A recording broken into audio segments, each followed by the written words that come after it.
Are you ready to go off script? Let's see how the Bible challenges the roles the world has written for us.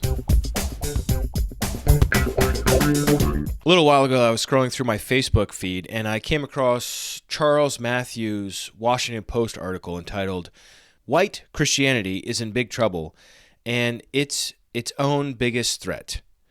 At first reading, I'll be honest, I was infuriated at what I felt were unfair criticisms. But after I thought about it, I realized what an opportunity this article presented. It collects together no less than 13 criticisms against Christianity.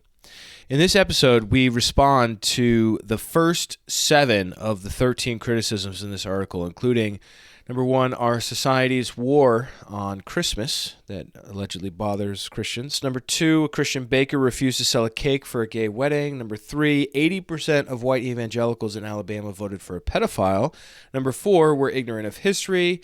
5, we're ignorant of the current state of the world. 6, we're ignorant about scientific knowledge. And 7, we're surprisingly ignorant about our own religion. So here is our discussion. If you like, you might want to check out this article first before listening to this.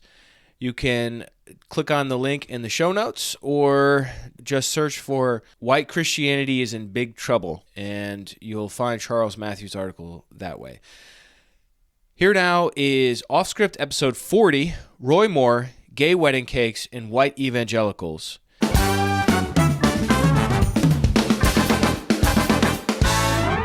Recently, a friend of mine on Facebook shared a Washington Post article entitled, "White Christianity is in Big Trouble and it's its own biggest threat," by Charles Matthews. And then he wrote afterwards, "This puts a lot of my issues with religion into words."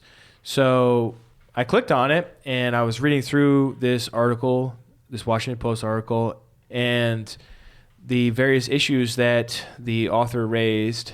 So I sent this over to Dana Rose, and we thought we could discuss the various points that the author made in this article with you. And I'll be honest, like on first reading, I was pretty infuriated with this article. I felt like it was very unfair, and it was grouping together just a whole bunch of people that don't necessarily belong together. But I guess to start, what was your impression, Dan? I had a similar reaction to you, Sean.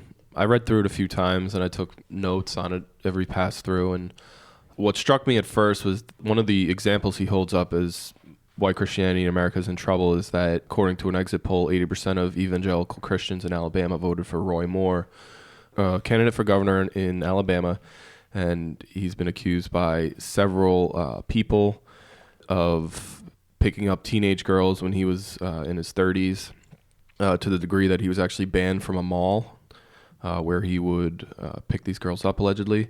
So the author of this article, Charles Matthews, said that as evidence of the white Christian church in America being in trouble, look to the fact that 80% of white evangelicals in Alabama voted for him. So the author of the article basically held this exit poll up as indicative that the Christian church in America is in trouble. He also mentioned the case of the Denver baker who refused to bake a cake for a same-sex couple, and his case is now being heard by the Supreme Court. He sort of took those two events that happened, these two data points, if you will, and projected it or extrapolated it to the entire white evangelical church in the United States, which I thought was lazy and not accurate. And while I did agree with a lot of what he wrote in there, that being the central part of his column and of his opinion, it really detracted from some of the things he said that made a lot more sense. I agree that he took a few very specific cases and then jumped in and made a lot of general statements. But I believe this depiction of white Christianity, and certainly the perception of it from other demographics in the country, I believe this is pretty accurate and really the way people do see white Christianity. Going in later on, he talks about how the perception is largely the white Christianity is governed by fear. I think that's kind of an accurate perception. There is a lot of outrage and a lot of complaint and a lot of fear in white Christianity. It used to be by far the majority of everyone, and certainly, held the purse strings and held the power throughout so much of our country. Certainly, this demographic has been losing ground, and I think does have sort of a similar reaction. Also, when Christianity gets mixed with culture, it can lead to nominalism. When it is part of your identity from the cradle to the grave, that can be dangerous for Christianity and for those of us who really want to be perceived as genuine followers of Christ, not because we were born into it, but because it was something that we chose to do. I think white Christianity can be an easy target if the white becomes more essential to some people in this demographic than the actual Christianity. So I understand where they're coming from. I certainly disagree with some of the points and some of the things he built his argument on, but sort of this overarching criticism of white Christianity is something that I have been very aware of and very troubled by for years. You're saying that there are some points in here that you would dispute, but overall, this is a wake-up call that we should take seriously. I mean, I'm very saddened by it. Like, the face of Christianity in this country is very, very important to me. I really would like people to look at us the way that they look at Christ. I think they look at us very differently. I wish we represented him better and we were better followers of him. But I do think this perception that he describes, and actually I was surprised to see he was a Christian like later in the article, because it sounded like an external criticism, but I think this perception is pretty accurate. I agree. And like I said, I do agree with a lot of what Mr. Matthews wrote. I do think, however, that as far as a homogenous macro entity, white Christianity in America, you can look at examples of where that body has taken hits going back weeks, months, years. There's always examples of, if you want to pick and choose, people that say they're following God and are doing the opposite, like Joel Osteen closing his church doors to people fleeing a hurricane in Texas. Stories that crop up periodically of pastors who embezzle from their church.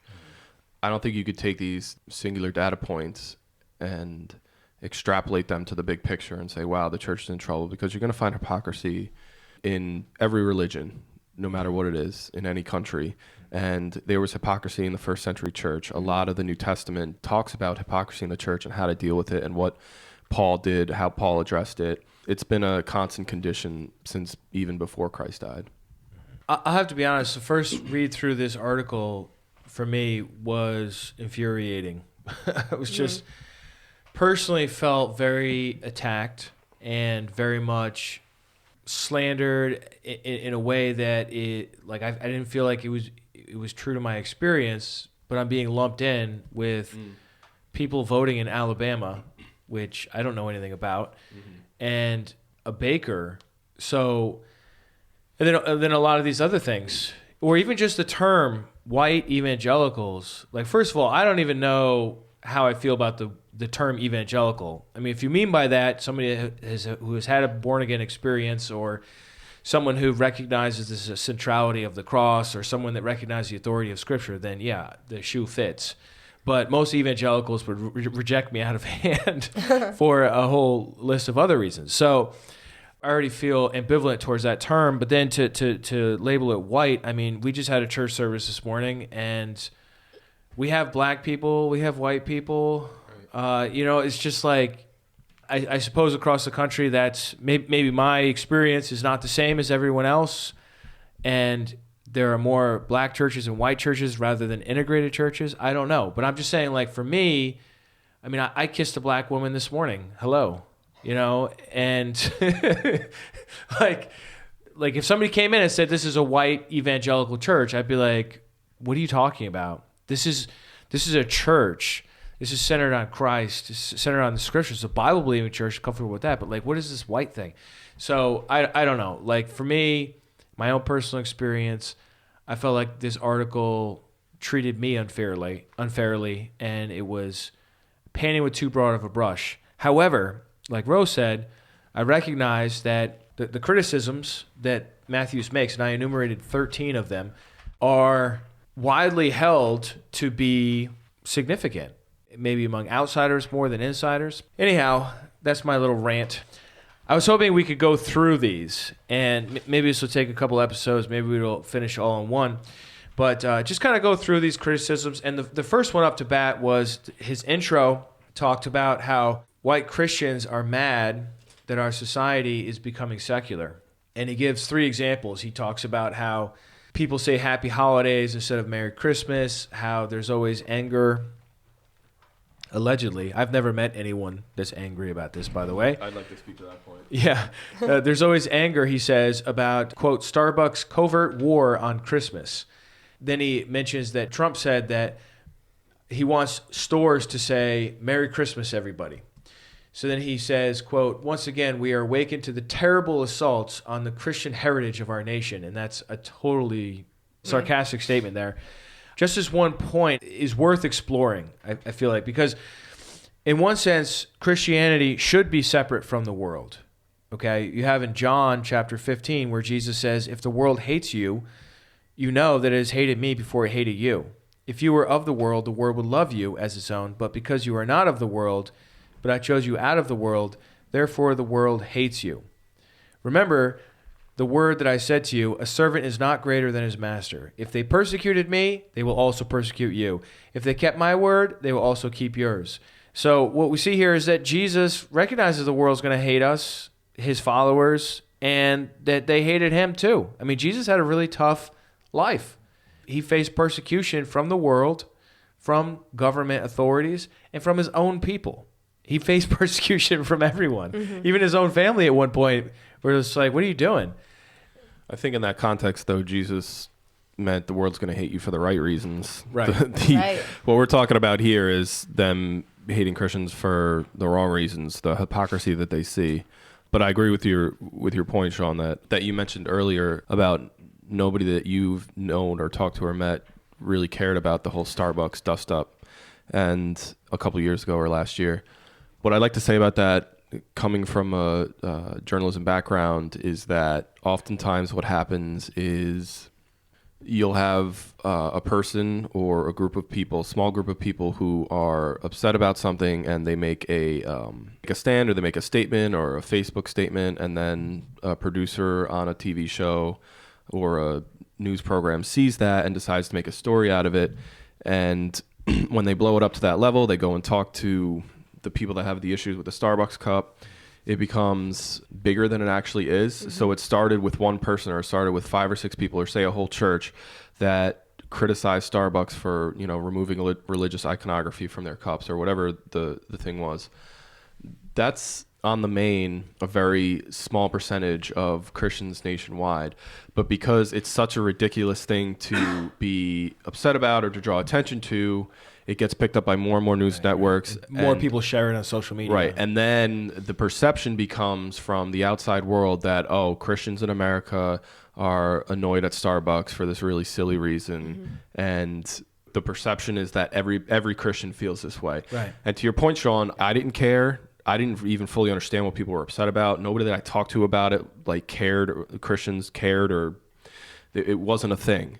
But I think the news climate we live in, it was sort of a funny, quirky thing that could be easily ridiculed. It got picked up by networks across the country, and it snowballed into this really big thing. And I think that happens often, not just with these types of stories about, look at the silly Christians, look what they're doing now, but anything. Like, you can look at any viral article and really trace it back to, well, it's not as big as it seems. Right. Mm-hmm. And this is still a symbol, though, of the increased secularization that has happened and is continuing to happen in America. And, whether it's true or not, it's still a symbol of that. Just like the happy holidays instead of Merry Christmas and whatever President Trump said. So I have a vested interest in this whole secularization issue, though, because the more secular our culture becomes, the more belief in God appears incredulous. And the more difficult it is to do evangelism, because just the words you say and the concepts you convey they seem implausible because of people's assumptions and biases that are unexamined and just lurking beneath the surface. Second of all, I have children, and they go to school, and they're participating in the milieu of this culture. And the school is not a neutral area when it comes to a lot of things. They take moral stands, and a lot of those moral stands are very good. Like there's a big campaign against bullying, for example, which is awesome because I got bullied and it was terrible. But the whole secularization is certainly present in the school system. And here's another symbol, Dan, that our parents would talk about. I can't believe they took prayer out of schools, right? I mean, that's a classic one as well. And these are, I mean, I realize this, the way Matthews is using these things is like to just like kick Christians in the stomach, even though like by the end of the article, he comes out of the closet as a Christian. And he's much more reasonable tone. And I understand like how journalism works or how writing works, where you're trying to like draw people in the beginning, say something a little shocking to get, shares and whatnot. He's also trying to be timely, so he's jumping on recent events. Right. But there is a real sense in which America is getting more and more secularized, and that Christians are, there's an appropriate concern about it. But then there's also the flip side of it, where there's a desire to take over the country and not allow freedom. And America really has both legacies. In the beginning, especially in the Massachusetts Bay Colony, there was not a desire for freedom. There was a desire to create a utopia based on what the Puritans thought was the right way to live. And anyone who deviated from that was severely punished or killed. Then you have this religious freedom idea coming in once all the colonies have to band together to fight off the British.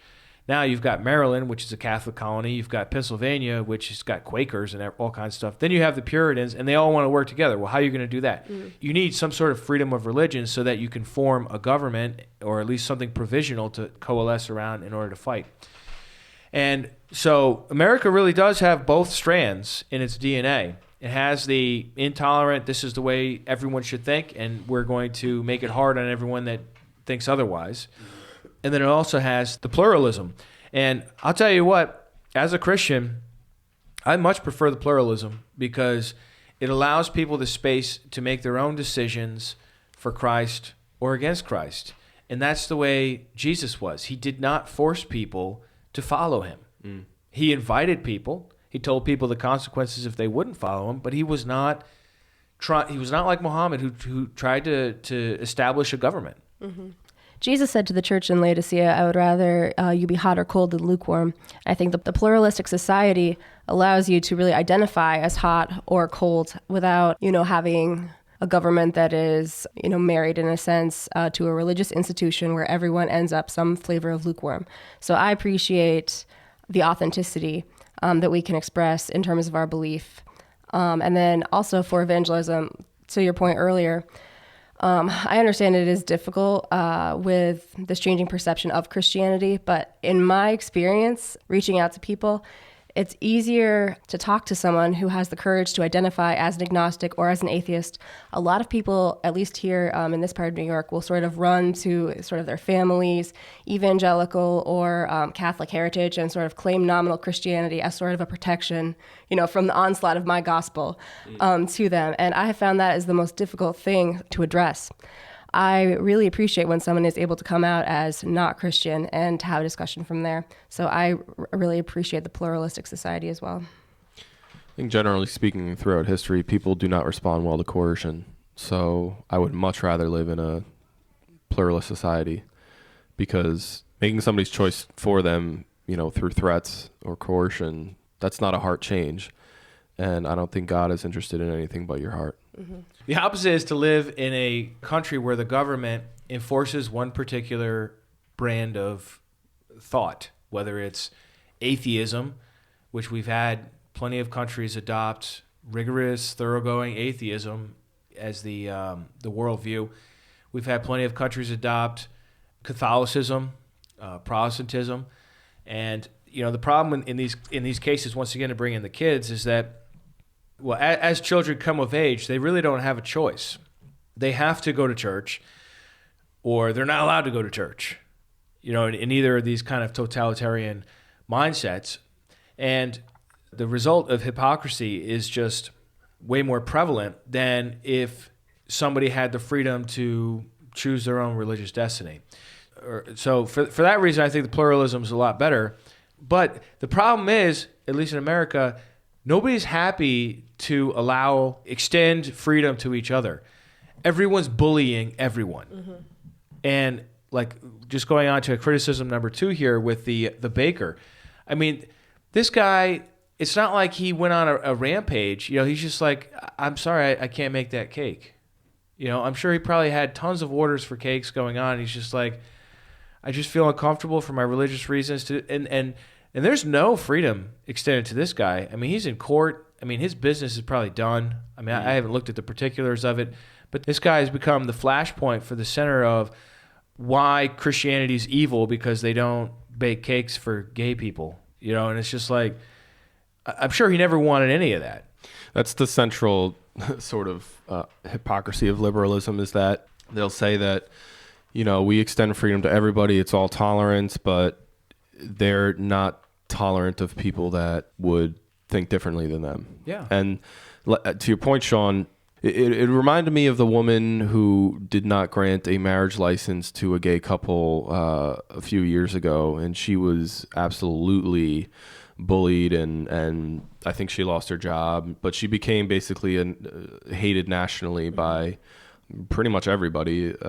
You know, perhaps there were some conservative or evangelicals that sided with her, but whether or not you agree with her refusing to grant a marriage license to a gay couple, I think it's troubling that in this country, you know, land of the free and home of the brave, we can take somebody who took a stand, right or wrong, and absolutely just pillory them on the national level.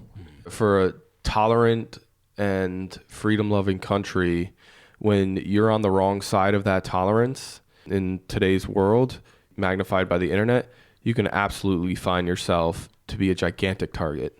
And people are, like the baker and like this clerk. Right. And, you know, this is actually a really nuanced and complicated issue, because on the one hand, I want to say you should have the freedom to make a cake or provide a good or a service to whoever you want. But on the other side, in this very country, for many years, black people were not allowed to have certain services or certain goods. Like, for example, take the movie theater. They would have to go around the back and up the stairs, and the seats weren't nice. They were hard seats instead of soft seats, and it wasn't cleaned, and they didn't have the same kind of access. And you could say, oh, well, that movie owner should have the freedom to treat black people differently than white people. Well, I don't think so. That is absolutely unacceptable. And here's the other thing. In that scenario, back in this country so many years ago, there was not another theater to go to that was integrated or all black and nice. You know what I mean? Mm-hmm. So I think that's really was behind this fear. You know, and Matthew's, of course, is accusing the white evangelicals of making decisions based on fear. But this is a fear that secular or pro-homosexual marriage Christians have towards this whole issue, which is, well, if we allow Christians to not make the cake, then we're right back to, you know, 1950s America, so help us understand that difference. I think that's false equivalency, because that gay couple very well could have went to another bake shop and gotten their cake. Those black people in the analogy you just made, the true analogy that you just made, as you said, did not have an alternative. And it was an institutional practice in governments at every level to exclude black people from having certain privileges. It is not an institutional or systemic practice of the Christian church in the United States to deny any kind of service to gay people. So to say that those two things are analogous is, I think, disingenuous, and also people that land on the gay side of this equation, like, oh, you should serve everybody equally, they believe that they're fighting against injustice. And I don't think they're fighting against injustice. I think they're fighting against people that would disagree with them.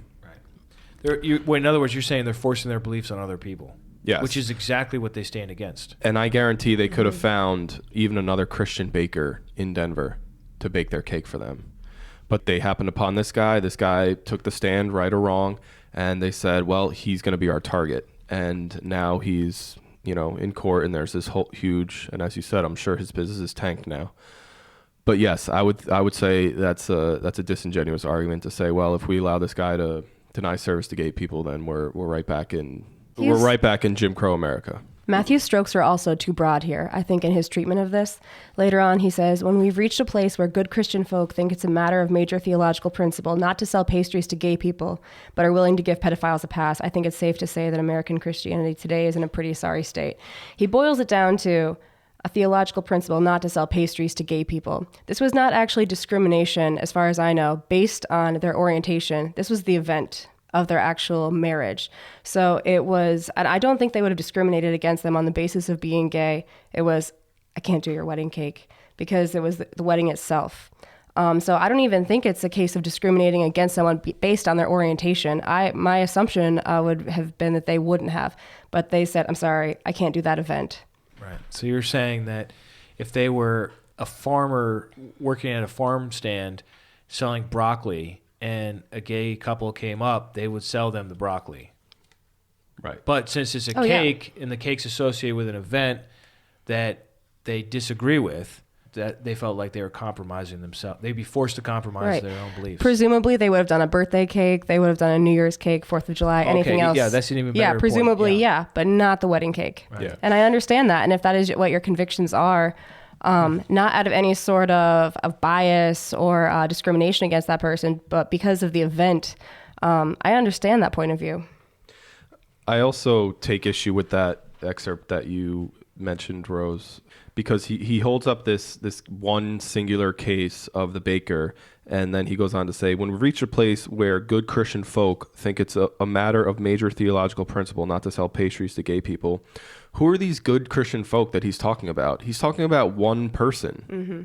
So how do you make the logical leap? I mean, it is really a leap in logic to take this one person, this one case, and extrapolate that to, quote, good Christian folk. It's lazy and it's cheap, and it does not perform a service to his overall point. And to me, it's honestly scary to think that the government is able to force people to go against their strongly held religious convictions. Yeah. I know in a lot of world history that's been the case, but in America, we have this thing called freedom that we really value. And I'd hate to see governments forcing people to go against their own convictions, because at that point you start getting into totalitarian regimes. And that's not the kind of place that I want to live.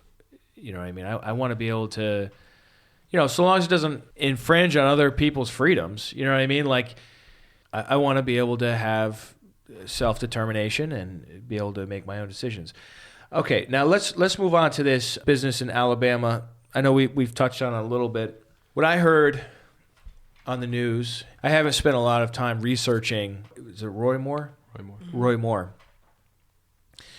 But what I heard on the news was that he was accused of pedophilia or sexual harassment, or both, and that I remember distinctly it was probably either NPR or Fox News, because I like to listen to both because you're just that well around. Because I'm crazy. But they played out a soundbite of Roy Moore talking, and he unequivocally said that these things are fabricated. They're made up by my political opponents so that they can eliminate my chances of the election. This whole thing's all political, yada, yada, yada. So, I mean, I didn't look into it any more than that. I just no, there are these allegations. He's denying them.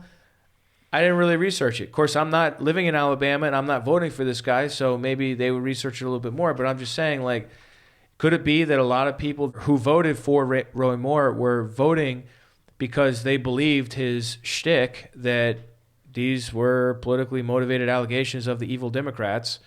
Well, he probably didn't say evil Democrats, but I'm trying to get my head into the Alabama mindset here, who now does have a Democrat governor because he lost. So, I mean, I don't know. I think the amount of people that came forward accusing Roy Moore of this activity in my news judgment, there's enough smoke there to say that there's fire, and the fact that he was banned from this mall because apparently he cruised for teenagers there. Whether or not you're a white evangelical in Alabama who hand waved that or who didn't care, or you're a one-issue voter and you vote Republican all straight down the line, whatever your justification was, I think it's tough to take a stat like 80% of white evangelicals voted for Roy Moore and all of the statistical variations within that data group and then take that information and somehow say something larger about the state of the church. That's troubling, because you could be a legitimate white evangelical Bible believing person, or that strongly holds to their faith, and maybe you had your reasons for voting for Roy Moore. Maybe they were questionable. I don't know. On the other end, you could have somebody who has some vague notion of who Jesus Christ is and grew up like going to church once a year, and some pollster comes up to after they voted and say, "Hey, are you, a white Christian?" And they're like, "Yeah." Well, who'd you vote for? Roy Moore. There's just there's such a large spectrum within this poll that it's really troubling for me to take at face value this statistic and be like, yeah, Charles Matthews has a great point here. Right, and you said that he cited another Washington Post article that did not provide a source for the stat. So if you read the article, it mentions the 80% of white evangelical statistic, and it's a hyperlink, and it links you back to another article by Sarah Pulliam Bailey, who is the Post's religion reporter. She's actually quite good. I like her a lot. But in her article, she uses the same statistic, and there is no source for that poll. You don't know who's behind it. You don't know the methodology. You don't know the sample size. You don't know how many polling places were hit with this exit poll.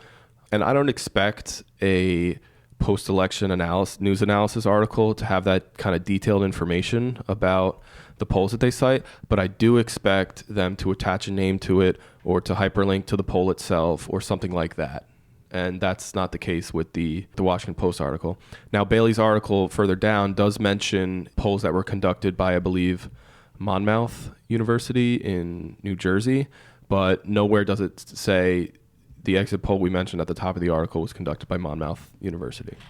These stats, then, are disputable. They're not... But even if they were true, they would be. It's a questionable example to use. Right, it's questionable, I think, for two reasons. One, you can't universalize Christians' political decisions in Alabama and say that is a representative sample of the way we all think. Okay, and second of all, there are lots of Christian folks that consider the abortion issue so significant because it's literally life and death, that they're not even concerned about other things. And they typically vote Republican because they feel like, well, maybe if I keep doing this, eventually people will stop killing the unborn. And I've met a number of people like that. And maybe you want to disagree with them, say you shouldn't be a single issue voter, but to come back and say, oh, you like pedophiles... You know what I mean? Like there might be a total cheap shot. It's a cheap shot because and maybe it's not abortion, maybe it's some other issue. There might be other considerations here. It might not be reducible to this one single thing, like a pedophile or a Democrat. Which one's worse? Oh well, the Democrat. Let's vote for the pedophile. I'm sure people are not saying that. And that's what I mean when Alabama. And that's what I mean when I say that it's lazy writing. He's cherry picking a couple of news events, extrapolating on a national scale in support of his point. And while that's really easy because you can cite a poll and say whatever you want, it's not really an accurate way to present your argument. And there are accurate ways to present the argument that he's making, and he does later on. You could say, but yeah, I thought the whole like they vote for this, they won't bake a cake, but they'll give pedophiles a pass. I mean, I thought that was such a wrong-headed way to address this topic, and a turnoff to both. A turnoff to Christians that are reading it, certainly, but also anybody with any kind of fair-minded news judgment would say that's a little tough to make that connection. Moving on, then, a little after that, he talks about how we're ignorant of history, we're ignorant of the current state of the world, we're ignorant about scientific knowledge, and we're, quote, surprisingly ignorant about religion. Now, he puts links for all of these statements, which were really interesting to click on because none of the links pertain to white evangelicals. They pertain to Americans in general. So I feel like this was kind of like a rhetorical sleight of hand here because he's just spent a paragraph nailing white evangelicals to the wall, especially with that quote that Rose read. And then he says, oh, well, we're all just ignorant about this, and this. And it's like, at the very best, a very poor strategy for trying to convince people to change their mind. It doesn't hold up to scrutiny, too. And you look at the links he sent, these are sort of like one-off little surveys from different sources where they ask people on the street or people on the phone questions about American history. And some of the questions are pretty hard. I didn't really know the answer to some of them myself. So, like, to then, once again, take that as representative for all Americans and say, well, as Americans, we don't know American history. It's like, well, yeah, a lot of Americans probably have forgotten the order of the various wars of the 1700s and the 1800s. You know what I mean? But does that mean that we don't know history? You know what I mean? And so what if we don't? I feel like he's just like importing this like almost like random data in and then saying that this is the way it is. And once again, I feel like I've been unfairly lumped in with whoever else that doesn't represent me. You know what I mean? Like, I don't know American history that well, but I could tell you Civil War was in the 1860s. Okay, so what does that make me? Or we're ignorant of the current state of the world. And in that survey, they asked people who's the vice president, and nobody can say that it's Mike Pence. Okay, and then we're ignorant about scientific knowledge. People don't know how long it takes the Earth to revolve around the sun. You know, it's probably they just don't know what the word revolve means. Or maybe they were super busy and you called them during dinner and they wanted to get you off the phone and they had a baby crying in the other room. You know what I mean? It's like, come on. Like, I feel like these things are just really questionable. Like, obviously everybody knows a year takes 365 days, people, right? Am I just totally naive or what? Well, I think the larger point here is that the links weren't even to white evangelical Christians. It wasn't. Right. It was Americans in general. Right. So as you said, it's a rhetorical sleight of hand, even similar to the one that he used with the 80% of white evangelicals voted for Roy Moore. It's taking a supposed facts and applying them to another set of facts and reaching a conclusion. And there's so much variance within that realm of thinking that it doesn't really hold up to scrutiny. This is how he says it. This is how Matthews used statements about these various polls. He says, this is a direct quote, "It's not just that a vocal segment of white Christians can't tell righteous leaders from sexual predators and overestimate the power of baked goods to communicate spiritual messages. Our failures are wider and deeper and more foundational than that. We're remarkably ignorant of the history of the current state of the world we inhabit. No better with scientific knowledge either. We don't believe the media, but we'll believe the most incredible Twitter rumor or Facebook post curated for us by Vladimir Putin.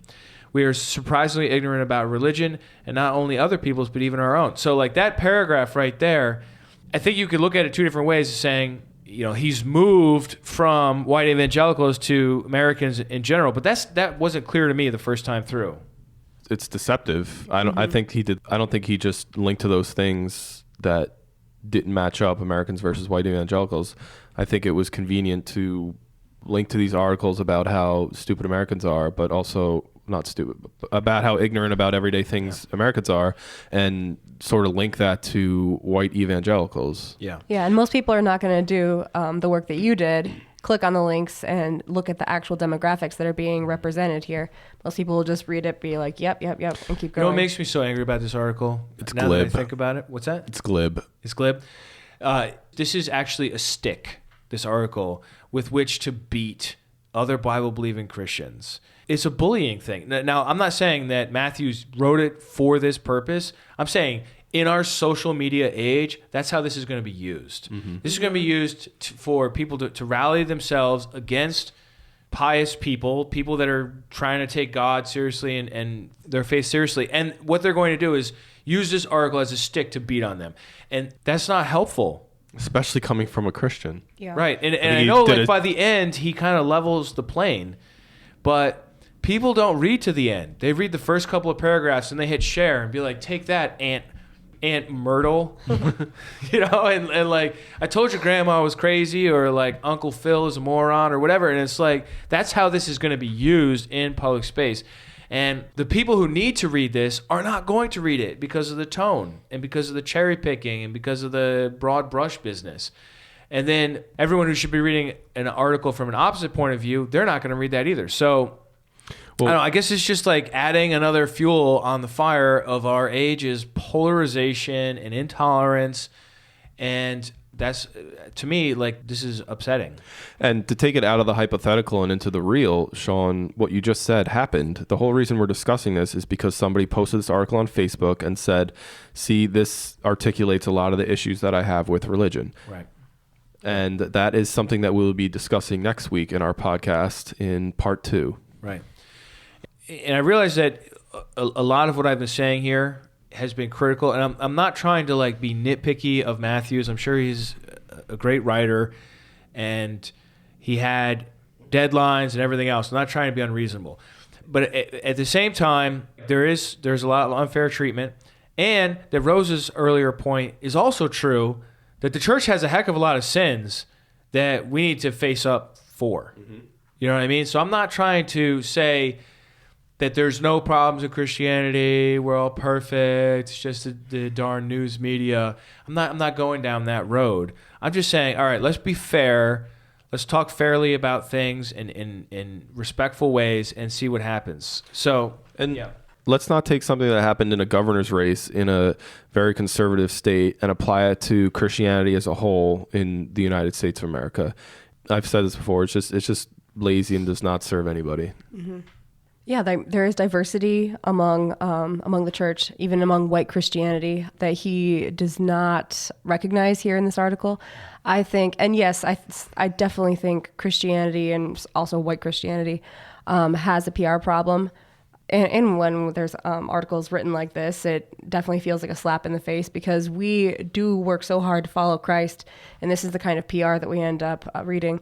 I think for us, the challenge is to go out and live out the authenticity of our faith and let them see that we are not dragged around by our political stances and our partisan viewpoints, but that our goal is to follow Christ in an authentic and real way, and to not operate out of fear, as he says, and as probably a lot of us do, but to be driven by the love of Christ and to live that out in authentic ways in the world. Ultimately, as well, whether you're white or not white, whether you're Bible believing or you're a mainline or a Catholic, whatever, even if you're a secular person, non-religious person, we all struggle with hypocrisy. Mm-hmm. Hypocrisy is a human problem. It's not a Christian problem. I mean, it is a Christian problem, but it's also a human problem. And really, if you're going to judge Jesus on the basis of his followers and specifically pick out the most fringe examples of them, then you're not doing yourself any favors. The best thing to do if you want to judge Christianity is to look to Christ. You read the biographies of Jesus, Matthew, Mark, Luke, and John. You read them and you decide for yourself, is Jesus worth following? Does he have wisdom that can help you in your life to figure out how to live? Did he do something heroic and self-sacrificial and noble such that it inspires you to want to live differently? Is he really the savior of the world, God's only begotten son, or is he a quack? I mean, that's really what you need to do business with if you want to judge Christianity, because and at the end, Jesus is going to judge Christians as well. Mm-hmm. And he's already said that on the last day, there's going to be a lot of people that come up to him and say, Lord, Lord, did we not prophesy in your name, do many miracles in your name? And he said, I'm going to say to you, I never knew you. So like Jesus knew that a lot of his followers would be knuckleheads. Yeah. I want to reinforce that point, that hypocrisy has always been present in the church. It's always been a major impediment to those who would otherwise see Christ. But also just note that religion is personal. Finding Christ and God is a personal journey. And you can't lump all Christians into the same category any more than you can, with any intellectual honesty, dismiss Christ with a Facebook post. I mean, The macro hypocrisy of the church has nothing to do with the personal journey of knowing God or whether you as an individual choose to conform your life to the teachings of Christ. That's your decision. You can't hold up, somebody's hypocrisy and say, oh, well, I'm not going to. It's like saying that you're not going to go work out because somebody works out, can't lose weight, even though you know that person eats fast food 5 times a week. Christ isn't going to judge 80% of white evangelicals in Alabama.